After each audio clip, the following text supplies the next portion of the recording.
Baik, Bismillahirrahmanirrahim. Assalamualaikum warahmatullahi wabarakatuh. Hari Selasa dan ya kita ketemu ya. Kemarin alhamdulillah pemirsa, makasih doanya buat Hafiz. Hafiz sehat, sudah keluar dari rumah sakit. Saya terharu atas respon teman-teman semua. Nah saat sakit itu, saat uji coba juga nih madu YM ini. Aneh hajar tuh si Hafiz pakai madu itu. Pokoknya dicekokin madu, jeder. Kan madu ini obat nih. Obat madu ini, beneran. Obat, asli obat. Subhanallah. Dan susah nih nyari madu yang asli, susah. Ya mudah-mudahan lah Allah SWT membuat kita bisa berikhtiar dengan cara-cara yang disunnahkan oleh Rasulullah Muhammad SAW. Nah, saya hajar pakai madu. Kemudian saya juga merasa alhamdulillah gitu ya, stamina anak-anak sekarang nih, alhamdulillah sejak saya hajar sama madu, dia mau sekolah, mau tidur, kan perut seputar perut itu kan anak-anak juga ini masalah gitu kan. Nah saya pun begitu, saya sama istri kita kasih teh, jadi tehnya nggak pakai gula lagi tapi pakai madu. Wah segar bener itu, teh madu judulnya ya. Makasih sekali lagi doanya dari teman-teman semua, mudah-mudahan teman-teman dikasih kesehatan Allah SWT. Buat siapa yang memang mau madu ini, jangan cuma mau tapi jualan ya. Jualan, harus dagang ya. Dagang deh. Niatin mencari rezeki yang halal. Jadi dagang itu ibadah, saudara. Apapun dagangnya, apapun kemudian bisnisnya, apapun usahanya, niatin buat mencari rezeki yang halal. Ketika kita sudah niat mencari rezeki yang halal, nih sekalian saya bukan promosi loh ya, jualan. Ya, beda tuh promosi sama jualan. Gue nyuruh lu beli. Nyuruh ente jualan apa aja. apa aja. Saya mencintai dagang. Ya, dan para nabi terdahulu juga selain Nabi Muhammad SAW dagang benar ya kan. Apa aja didagangin gitu loh. Yang halal-halal itu kan. Apa aja yang Rasulullah sama Nabi-Nabi sebelumnya ya didagangin. Nah, kayaknya yang nggak dagang Nabi Adam deh, nggak ada orang lain soalnya. Dagang sama siapa? Keluarganya semua. Jadi satu, kalau usaha itu niatnya apa ya? Niatnya nyari rizki yang halal. Dan ini akhirnya jadi ibadah. Kan Allah memerintahkan kita untuk nyari rizki yang halal. Ini sih ima kerja, ima usaha deh. Maksudnya mau kerja kayak mau usaha kayak niatnya jangan nyari duit doang gitu loh. Tapi nyari duit yang halal. Supaya kemudian jadi ibadah. Yang kedua, ketika ente dagang, ente usaha, apapun usahanya, apapun dagangnya. Dagang buku misalkan, dagang madu gitu, atau bahkan dagang Quran. Boleh kita dagang Quran. Bukan dagangin isinya, tapi dagangin mushafnya. Kan ini kan ada biaya cetaknya apa segala macam. Nah ketika ente dagang apa ya, besi, obat-obatan, niat untuk manfaat buat orang. Gitu loh. Kayak aneh nih. Anda nih sekarang nih pun jualan baru, madu. Kenapa? Kan kalau orang konsumsi madu aneh, orang pada sehat. Kalau orang pada sehat, dia bisa nyari duit. Bisa nafkahin anak istrinya. Bisa membantu suaminya. Ya kan? Manfaat gitu. Udah gitu aneh nyuruh lagi ente pada dagang deh. Manfaatnya ganda kan? Aneh bisa ketika si istri nih nganter anaknya ke TK, bawa madu. Korbanin lah satu madu, suapin dulu anak orang. Ya kan? Nanti kan anaknya pada demen. Anak aneh si Hafiz ini gak suka madu. Tapi karena sekarang rasanya enak gitu ya. Dan ini kan bukan gula nih. Ya. Hati-hati juga nih sama produsen, jangan ngebohongin aneh nih. Ya, ini kita kerjasama bos. Ya, bukan aneh sendiri nih yang ini. Tapi insya Allah ini di bawah IPB. Ya. Kemudian apa sertifikasinya ada MUI juga dan banyak lah yang membuat insya Allah secara ikhtiari kita yakin mudah-mudahan insya Allah ini madu asli. Nah ini nyopin itu si Hafiz. Nah begitu juga segala macam. Niatnya apa? Nolongin orang, manfaat. Ya, nolongin orang. Ini nih biar kata kita bangkrut juga. Kita niatnya ini nih, niatnya yang cari rezeki yang halal, dua niat manfaat dan nolongin orang. Biar kita bangkrut bos, duit kita tetap banyak. Tapi kalau kita niat dagang udah niat nipu, niat dagang udah niat asas manfaatnya agak miring. Kan ada tapi miring gitu. Mumpung jauh nih pasar nih, kita kuasain pasar di kampung. Itu jahat namanya. Itu jahat, nggak boleh. Kerjaannya agak sama, tapi nuansanya beda. Paham gak lo? Ini kita ada perumahan nih, perumahan tapi pasar jauh gitu. Mesti naik angkot 17 kali. Tambah ojek lagi 2 kali. Saking jauhnya tuh di mana nih daerah? Nyebrang sungai juga lagi. Tiba-tiba dia bilang, mumpung pasar jauh kita kuasain. Jahat namanya. Itu asas manfaat yang agak-agak miring ke kiri gitu. Kita pengennya kanan. Apa kanannya? Ngomongnya bedain. Kasihan orang jauh. Beda loh. Ada apa ya? Ada ar-Rahmannya di situ. Ya, ada welas asih sama orang. Kasihan orang jauh. Ya, kita kan ongkosnya berapa? Kita ongkos nih sekali bolak-balik ke pasar 20.000. Tapi karena kita belanjanya 100 item gitu kan ya. Kan cara ngitungnya gitu tuh. Karena kita belanjanya 100 item, maka sesungguhnya modal per item cuma 200. Maka beban ongkos per satu item itu cuma 200. Nah, satu item barangkali bisa 10 piece. Ini cara ngitung nih. Ini lu mesti belajar deh Ustadz nih. Sombong pagi-pagi nih sombong. Aduh. Ya, ini berbagi pengalaman. Cara ngitung tuh begini. Cara ngitung nih begini. Ini ngitungan gak zolim nih. Ini hitungan gak zolim. Ente belanja 100 item. Per item 10 pieces. Ongkosnya 20.000 nih kalau kita belanja ke pasar yang gede. Ke pasar yang jauh. Maka 20.000 dibagi dulu 100 item. Berarti ketemu nih kenaikannya 200. Di luar ongkos kita nih. Maksudnya di luar keuntungan. Habis itu kemudian benar nggak 200? Nggak benar. Karena per satu pieces, per satu item 10 pieces. Berarti cuma 20. Umpama kata jengkol. Ente jangan jengkol jual satuan. Masa jengkol jual satuan? Ketika ente bilang jengkol 1 kilo berapa gitu ya, tambahin tuh 20 gitu loh. Ya, pisang setandan, ya sesisir. Pisang sesisir berapa? Tambahin 20 perak. Kos-kosnya tambahin. Kalau ente usaha ini ada modal-modal yang lainnya masukin. Tapi niatnya membantu pada hamba-hamba Allah, insya Allah itu luar biasa. Nah, saya gitu nih, kita jualan di madu gitu. Manfaat dengan minum madu, orang pada sehat, pada seger, jauh dari penyakit. Kan nggak keluar duit tuh kalau penyakitnya nggak ada ya kan. Kemudian tambah lagi bisa pada dagang. Ibu-ibu pada ngantri anaknya ke sekolah. Bawa nih madu nih. Nggak bisa beli yang gede, beli yang kecil. Kalau nggak bisa lu jual sesendok aja. Ini 1.000 nih 1 sendok nih. Ya kreatif dikit lah ya kan. Jual roti pakai madu YM. Boleh aja kan. Nanti ente buka warung susu madu YM. Wah gitu. Boleh juga tuh. Hah? Kita bikin kayak angkringan gitu modelnya. Tapi YM angkringan. Weh, boleh. Ide kreatif. Ini segmen berapa nih? Yaudah, baca Yasin ntar aja dah. Kita ngomongin ide kreatif ini jarang-jarang juga. Tapi tetap sambil kita ngebahas surah Yasin dikit ya. Silakan lanjut nanti ke segmen 2.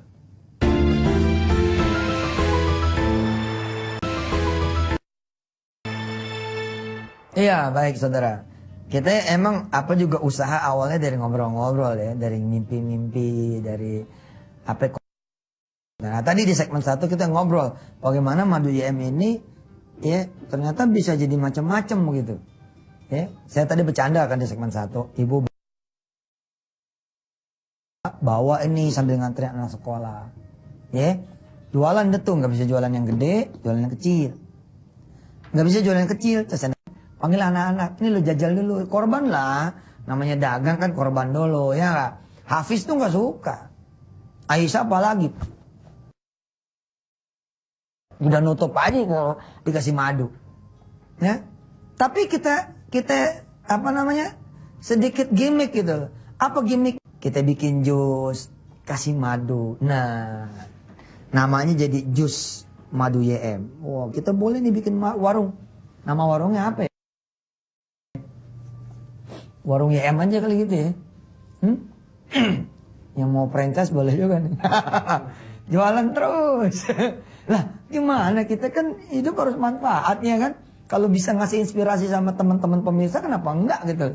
Aneh senang-senang aja. Dan ente nggak perlu berbagi apa-apa, mana nggak perlu. Yang ente perlu bagi mah Allah. Ente jualan apa aja, ente bagi Allah nah. Jangan bagi 2,5% loh, perit banget. Ente kalau dimodalin sama orang aja, orang modalin ente nih. Nanya kan bagi hasilnya gimana nih? 50-50 deh, gila loh. Sama orang bisa 50-50. Sama Allah 2,5%. Ya salah, peritnya. Maaf nih bang, maaf nih pemirsa, maaf nih bang, maaf nih mas, maaf nih ibu bapak semua. Ada orang nih, sangat berkuasa di pekerjaan. Kemudian orang ini bilang, boleh lo kerja di gua. Ya. Tapi nggak bisa lewat langsung lewat agensi gitu. Kemudian si agensi bilang, kita minta 30% dari gaji ente. Kira-kira ente tetap iyakan nggak? Ketika ente butuh, ente tetap iyakan. Dan ini yang terjadi sekarang ini. Sebenarnya ini human trafficking sebenarnya. Ini jual beli manusia dalam bentuk modern. Ya jadi pakai yayasan, pakai agensi. Maaf ya, nggak semua agensi jelek. Banyak agensi yang bagus. Artinya potong administrasinya dikembalikan lagi dalam bentuk pelatihan. Apa. Tapi kan banyak juga yang katro-katro punya gitu. Banyak yang kacau-kacau punya gitu. Nah saya cuma pengen ngomong, kenapa mau Allah yang ngasih badan kita nggak bagi lebih gede gitu loh. Pelit banget sih. 2,5%-nya mesti diinget-ingetin. Jangan begitulah. Ya, jadi sekali lagi, yuk kita coba berpikir liar gitu ya. Nah inilah pengaruh dari ngaji Ar-Rahman ya. Ngaji Ar-Rahman tuh begini nih, banyak pikiran-pikiran gitu, dung gitu. Nah, bikin pokoknya semuanya berbasis madu. Nasi gorengnya nasi goreng apa? Madu. Nasi goreng madu ya. Aneh emang demen nih bikin nasi goreng madu. Dan efek sampingnya, efek tambahan dari nasi goreng madu, ente dicintai sama anak-anak ente. Apa coba tuh? Hah? Suami yang pada bikin nasi goreng madu ya dicintai sama istrinya. Istri yang bikin nasi goreng madu ya insya Allah dicintai sama suaminya. Orang tua dicintai sama anak-anaknya. Anak dicintai sama orang tuanya. Syarat dan ketentuan berlaku.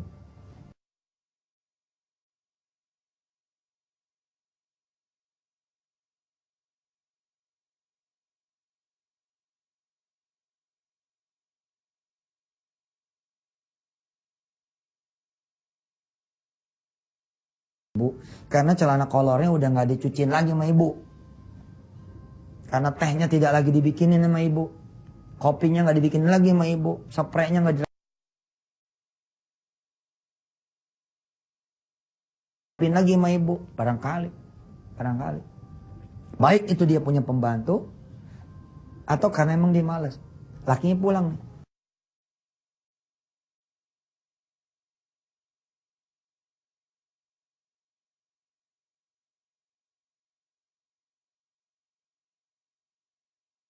Ngopi enak kali ya, bikin aja sendiri, ya nggak tahu dapur aja gitu. Lah, lakinya bingung pulang kerja begitu. Iya. Lah emang lakinya banyak punya dibikinin.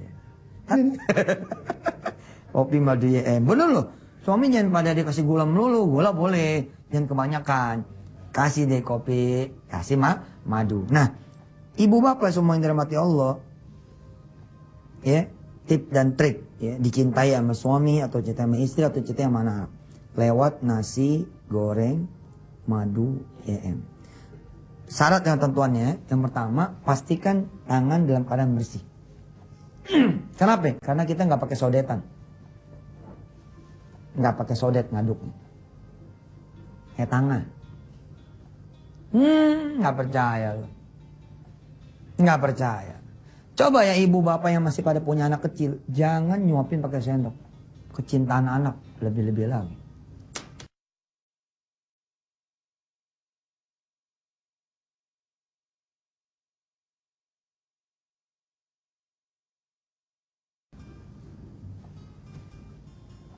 Bila mana perlu alusin dulu pakai mulut ibu.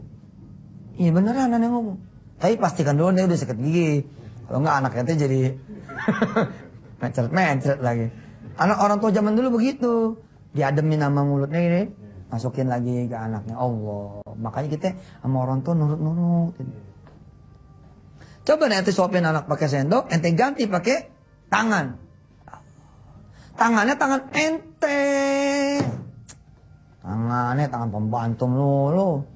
Kalau saya nggak pembantu lo, pembantu nangis, pembantu mati dia nangis. Tapi lo mati nggak nangis anak. Banyak loh, banyak loh. Orang kayak gitu banyak loh. Istighfar tuh, ibu-ibu, baik. Istighfar tuh. Aneh bukannya bikin ente jadi ketohok gitu loh. Tapi ya mumpung belum terlambat gitu. Ya. Pastikan dulu ya tangan bersih. Kenapa? Karena proses masak nanti nasi goreng madu ini ya, tangan bersih. Kita sepenuh-penuhnya pakai tangan. Ya. Yang kedua, siapin deh tuh bahannya. Biasa deh nasi, kemudian bumbu-bumbu kayak cabai, bawang, tomat, bawang putih, bawang merah, bawang bombay, ya, telur apa segala macam. Ya ditata yang benar, yang bagus. Kemudian yang ketiga, tumis duluan.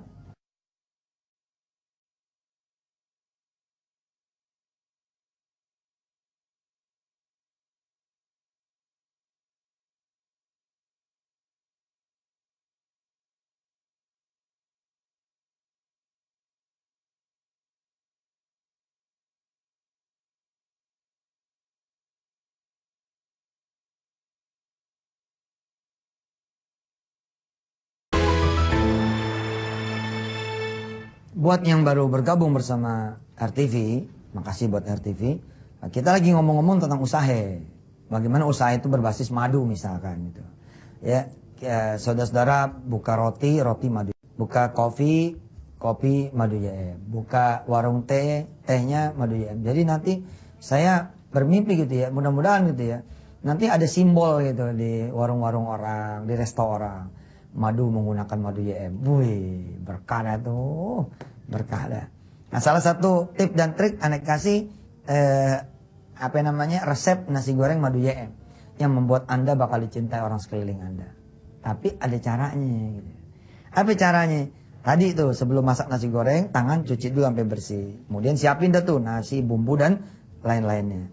Kemudian yang ketiga tumis dah tuh. Tumis irisan cabai, tomat, bawang, apa segala macam. Ini aneh bener, aneh bikinnya begini. Dan anak-anak aneh cinta bener. Bener, ente gue lihat anak-anak aneh coba. Allah nurutnya, semua ridha Allah, berkah Allah. Dan semua adalah doa dari orang-orang tua anak, orang tuanya, istri anak. Tapi anak-anak aneh nurut, salah satu nurutnya begitu. Kita cebokin pakai tangan kita. Kita mandiin pakai tangan kita. Ini bener. Sesibuk-sibuknya bapak dan ibu semua. Asli, sempetin. Menjelang tidur, ya walaupun dia udah tidur, usapin. Usapin tuh anak satu-satu. Anak beres, usapin maknya dah. Gitu.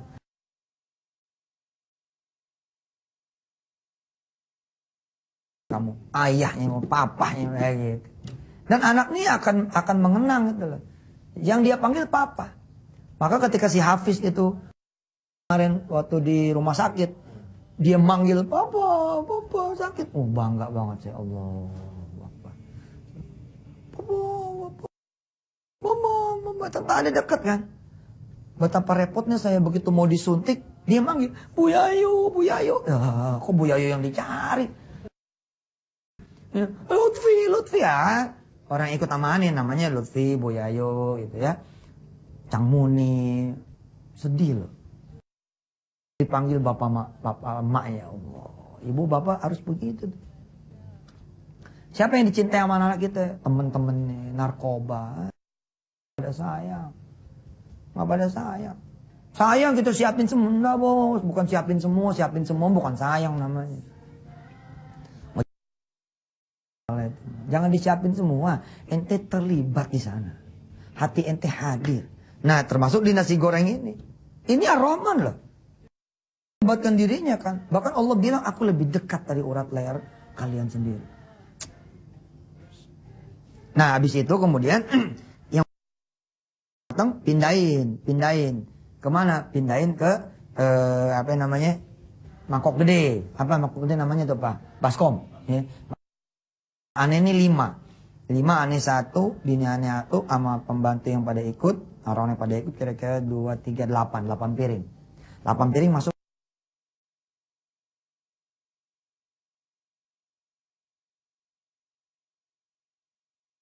Gitu.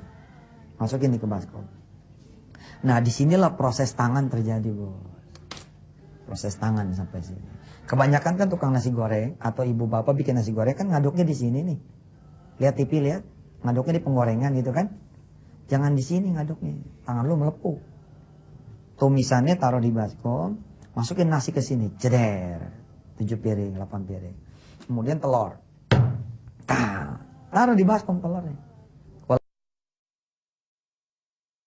8 piring kira-kira 3 ada telurnya. Ya, habis itu kecap masukin. Terakhir jangan lupa madu YM masukin. Ceter. 8 orang berarti 8 sendok. Ya, 8 sendok. Enggak bakal kecapnya aja yang dikurangin. Jadi unsur manisnya dapat dari madu, unsur gurihnya sama warna hitamnya dapat dari kecap. Enggak ada kecap tapi boleh pakai arang, ya. Pahit dah tuh insyaallah. Masukin madu YM jeder gitu. Ente aduk, bos, pakai tangan ente. Di situ tuh kecintaan anak-anak tuh. Wih, Ustaz. Enggak jajal sih, jajal. Satu waktu malah saya panggil istri saya. Kakak, Awirda, panggil nih adik-adiknya. Panggil. Pun, Fis, Aisyah, panggil papa tuh. Baskom taruh di bawah. Ngaduk rame-rame. Rasulullah dicintai sama sahabat nih. Makan senampan, bos. Kita sekarang nafsi-nafsi. Kita sekarang sendiri-sendiri. Kenapa? Piringnya sendiri-sendiri. Gua geli makan sama lu. Gua gak mau duduk sama lu. Ya. Asik. Ini tips dan trik, ya. Jadi saya pengen nanti warung ini memakai madu YM. Waduh, gimana caranya tuh? Mikir. Ayo pemirsa, ayo jualan ini. Ente pesen deh, ya. Lihat tuh, layar kacanya tuh. Kalau mau jadi agen harganya berapa, punya berapa. Udah, apa? Dagang itu ngaji kok. Dagang itu ngaji. Indonesia ini kekurangan entrepreneur. Jangan ngelihat aneh cuman jualan, aneh ngasih inspirasi jualan. Ente bawalah roti-roti pakai selai madu. Madunya embos. Subhanallah. Ente doain dah. Apapun jualan ente madunya madu YM. Doanya begitu. Enggak lah ya, madu apa aja lah. Ntar gue dimusuhin tukang madu lagi. Ya. Enggak, madu apa aja. Ini mah contoh aja. Dan gak usah khawatir lah masalah rezeki mah. Ya. Masalah rezeki mah udah diatur sama Allah. 1000 kali orang cinta semua sama madu YM. Nggak mungkin juga orang semua beli madu YM. Pasti dia beli madu-madu yang lain. Insya Allah. Baik pemirsa. Ya. Kita Selasa ini agak ngaji Yasin ini ya. Tapi bener loh, ini inspirasi loh. Ente punya teras rumah, ya bikin aja lah. Bikin aja, misalkan The Teras gitu ya. The Teras Cafe. Ya, jadi harus inspiratif ya. Dan entenya harus kreatif juga gitu. Punya teras, ada pohon mangganya, ya. Bikin The Mangga. Itu. Ada garasi, bikin The Garasi. Ayo bikin apa lagi? Nanti punya mobil misalkan, rentalin. Nanti punya apa lagi? Motor, ojekin. Insya Allah udah hilang tuh. Enggak ya. Ya banyak-banyak inilah, banyak-banyak berpikir, banyak kemudian punya ide, banyak kemudian punya inspirasi supaya kemudian teman-teman manfaat hidupnya buat orang. Nah supaya bisa inspirasinya banyak, nanti mesti banyak ngaji, mesti banyak sholat, mesti banyak sujud, mesti banyak zikir. Nanti otak dibuka sama Allah, ceter. Ada aja begitu idenya insya Allah. Allahumma sholli wa sallim wa barik ala sayyidina Muhammad wa ala ali sayyidina Muhammad. Ya Allah, 1000 kali pun kami kayaknya bukan ngaji tapi inilah ngaji. Engkau juga yang membuat saya ngomong soal beginian. Telinganya teman-teman juga dengar yang beginian. Ya Allah, mudah-mudahan kami bisa dicintai orang-orang sekeliling kami. Terutama bisa dicintai olehmu dan dicintai oleh Rasulmu, dicintai oleh Quran dan mencintaimu, mencintai Rasul, mencintai Quran, mencintai orang-orang sekeliling kami. Rabbana atina fid dunya hasanah wa fil akhirati hasanah wa qina adzabannar. Alhamdulillah. Pemirsa, besok Rebo kita coba belajar dikit ya. Bagaimana tips dan triknya supaya kita bisa seperti yang hari ini saya sampaikan gitu. Besok deh ya, Rebo ya, insyaallah ya. Makasih. Assalamualaikum warahmatullahi wabarakatuh. Jangan lupa tuh. Aduh ya. Jualan. Silakan.